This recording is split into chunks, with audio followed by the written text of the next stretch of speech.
Hey, what's up everybody? Steve Schwartz here from LSAT Unplugged, joining you today to share how many hours per day you should study for the LSAT. First thing I'll say is that there's not just one answer. It all depends on your specific situation. I'll give some general guidelines depending on what that might be, and then of course you can adapt for your particular circumstances. If you are studying for the LSAT full-time, meaning you have no other obligations at all, I recommend maximum 5 to 6 hours per day, which works out to something like 30 hours per week. I do recommend taking off 1 or 2 days per week so you don't burn out. And 5 to 6 hours per day max, because again, I don't want you to burn out. If, however, you have other obligations like you work full-time, you're in school, you have family obligations, I then recommend aiming to do 2 to 3 hours per day on weekdays and a bit more on weekends if you can. This may work out to something like 15 hours per week, maybe 20 hours per week. And of course, these different circumstances may dictate how many months you study for the LSAT in total.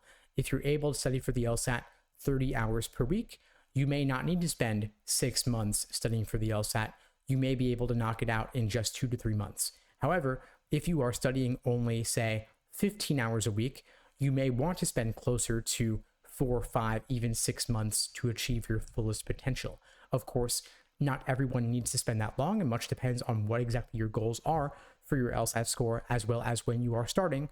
But I do recommend, of course, putting in more time if you can, both in terms of hours per day, as well as in terms of months in total. The reason being that your LSAT score is the biggest factor in the admissions process.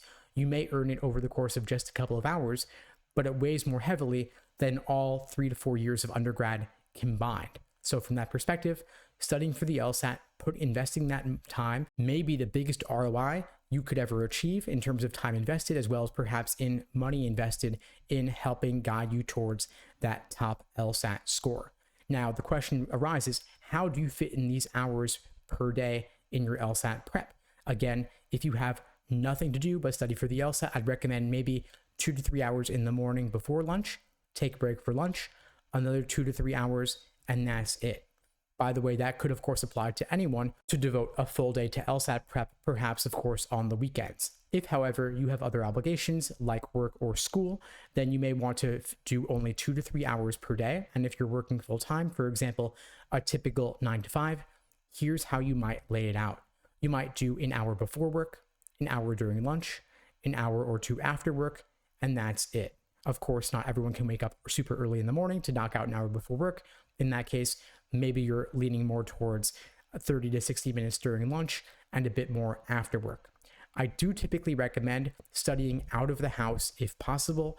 It's far too easy to get distracted by other things when you're at home with roommate, significant other, family, the comforts of the refrigerator, Netflix, what have you. It's much easier to bring your LSAT materials with you and study at the office in an empty conference room or at your desk or at a coffee shop nearby so that you are focused, head down, earplugs in or earphones in, what have you, and you could just focus on your LSAT studying. Now for the question of what do you work on? That all depends on what your LSAT weak areas are and where you're at in your prep. I have a framework for LSAT study plans called the Laser Approach to LSAT Prep. I have other videos on this, so I won't go over all of it now. But to summarize, we build the foundation first, reading LSAT prep textbooks, watching course lesson videos to build that foundation, to get a good understanding of each LSAT section and each question type.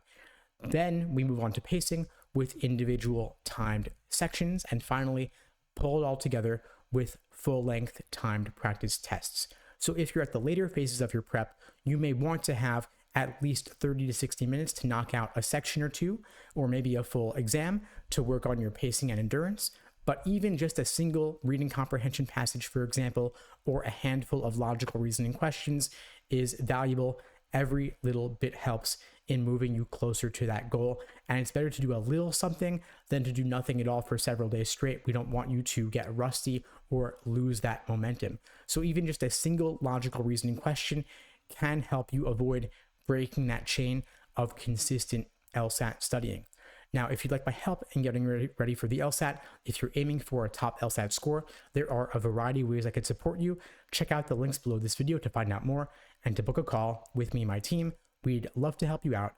And if you haven't already, get a copy of my book, Mastering the LSAT, available at lsatmasterybook.com. Anyway, folks, it's all for now. In the meantime, I wish you all the best and take care.